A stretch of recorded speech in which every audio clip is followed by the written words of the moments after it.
وقت ہوتی ہے جب آپ حدیث کو صحیح مان لیں۔ قاسم نانوتوی صاحب نے حدیث کو صحیح مان لی، اس کے بعد اس کی توضیح اور تشریح میں لگ گئے۔ لیکن آپ اگر علم حدیث کے اعتبار سے دیکھیں اور علم حدیث کے قاعدے کی روشنی سے جائیں اور حدیث فی نفسی حدیث ہی ضعیف ہو جائے یا حدیث کی بنیاد ہی غلط ہو جائے تو اس وقت پھر حدیث کی کوئی توضیح و تشریح کی ضرورت ہی نہیں ہے۔ اور قاسم نانوتوی صاحب نے اس حدیث کو صحیح مان کر پھر توضیح و تشریح میں پڑ گئے۔ جب میں نے مطالعہ کیا تو اس حدیث میں اتنی خامیاں آئیں اس کی سند میں کہ اس کی سند آتی ہے، اس کی سند میں عبداللہ ابن عباس رضی اللہ تعالی عنہما کے علاوہ ایک راوی ہیں، ان سے نیچے تابعی ہیں عطا ابن صائب۔ اس پہ علماء کرام نے کلام کیا ہے اور علماء کلام کر کے یہ کہتے کہ عطا مختلط فی آخر عمری، یہ ضعیف ہیں۔ عطا جو ہیں گویا اب جس چین میں، یہ بہت ہی ٹیکنیکی بات ہے، جس چین میں عطا آ جائیں گے so that nation will be weak. It means کہ اس حدیث سے آپ کبھی بھی کوئی چیز پروف نہیں کر سکتے۔ جب یہ حدیث ویک ہو گئی، نریشن ویک ہو گئی، حدیث ضعیف ہو گئی، اب آپ اس پہ دلائل کے انبار لگا دیں، دلائل کے محل تعمیل کرتے رہیں، درجنوں دلیل دیتے رہیں، عقلی توضیح کرتے رہیں، یہ تضییع اوقات کے علاوہ کچھ نہیں ہوگا۔ تو قاسم نانوتوی صاحب نے اس حدیث کے متن یا سند کی طرف توجہ کیے بغیر اس حدیث کی صحت کو تسلیم کیا اور اس پہ دلائل کے انبار لگاتے چلے گئے، اور وہ سارا وقت ان کا برباد ہوا اور گمراہی کا راستہ بھی ان کے لیے ہموار ہوتا چلا گیا۔ تو ایک طرف عطا ابن صائب اور دوسری طرف اس حدیث میں اور بھی بہت سارے عمرو ابن مرہ ہیں اور شعبہ ابن حجاج ہیں، بڑے بڑے محدثین ہیں تو بڑے بڑے محدثین، لیکن امام بہقی نے اس حدیث کو ذکر کرنے کے بعد ایک بڑی اچھی بات کہی۔ انہوں نے فرمایا دو سند ذکر کی، اس کا پورا استیعاب جب آپ کریں گے تو حدیث کے چینز ہوتے ہیں، سند ہوتی ہے حدیث کی، دو سندیں ذکر کر کے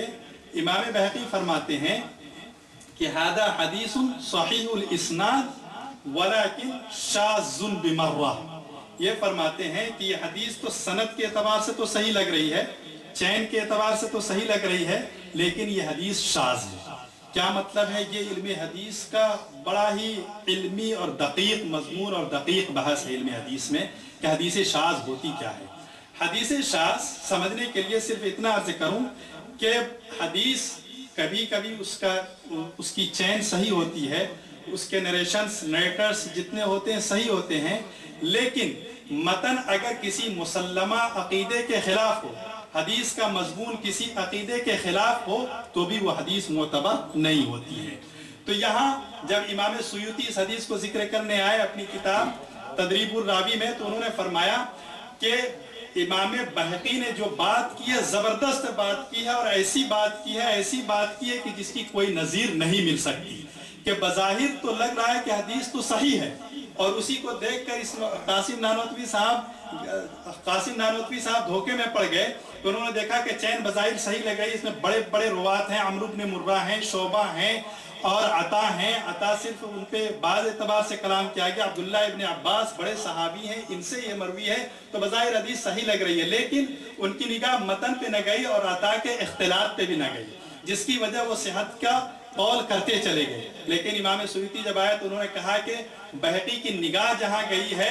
یہ انہی کی شان تھی، یہ انہی کا مرتبہ تھا، یہ انہی کا علمی تفوق تھا، یہ انہی کی علمی برتری تھی کہ اتنی باریک بحث کو انہوں نے سمجھا اور یہ اجاگر کر کے رکھ دیا کہ اس حدیث میں خامیاں ہیں، اس حدیث میں غلطیاں ہیں، یہ حدیث معیار علم پر پوری نہیں اترتی، لہٰذا اب اگر کوئی شخص اس حدیث پر بنا کر کے عقیدہ ختم نبوت کے خلاف جائے گا، نبی پاک علیہ الصلوۃ والتسلیم کے علاوہ کسی اور کو نبی مانے گا اور اس پہ دلائل کے انبار لگائے گا تو اس کے دلائل بھی فضول جائیں گے، اس کی عقلی توجیہ بھی بیکار جائے گی، اس کی دوسری توجیحات بھی بیکار ہو جائیں گے اور اس کا وقت بھی برباد ہوگا اور گمراہی کے راستے اس کے لیے ہموار ہوتے چلے جائیں گے۔ یہ امام سیوطی رضی اللہ تعالیٰ عنہ نے تشریح کی۔ تو خلاصہ کلام یہ، اس حدیث کا جب ہم نے مطالعہ کیا اور یہ اس وقت جب پیر صاحب کی کتاب، پیر کرم شاہ صاحب الازہری کی کتاب تحذیر الناس میری نگاہ میں، یہ جب میں پڑھ رہا تو اسی وقت میرے ذہن میں یہ بات آئی، ہم نے پھر تنقیدی نگاہ سے مطالعہ کیا تو الحمدللہ ہم نے مختلف گوشے سے اس حدیث پہ کلام کیا اور کتاب اس پہ کتابچہ ہم نے ترتیب دی ہے جو 40 پیج کی ہے، اور حدیث کے مکمل پہلو و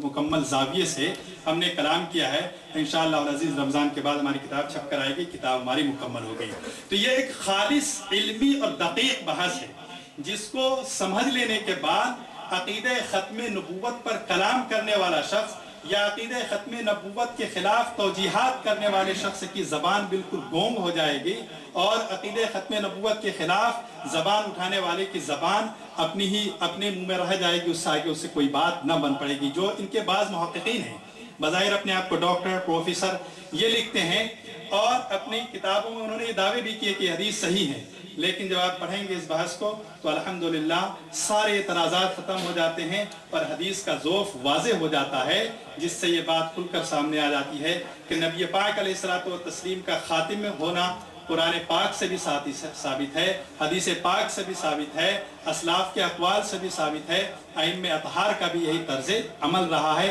اور جو بھی اس کے خلاف جائے گا وہ گمراہی کا راستہ ہموار کرے گا، وہ اسلام سے خروج کا راستہ اختیار کرے گا، وہ ائمہ کرام کے راستے سے اپنے آپ کو الگ کر لے گا، اور اس کا ٹھکانہ جہنم کے علاوہ کچھ بھی نہیں۔ اللہ تبارک و تعالی ہم تمام لوگوں کو حق سوچنے، سمجھنے اور عمل کرنے کی توفیق عطا فرمائے۔ وآخر دعوانا الحمدللہ رب العالمین۔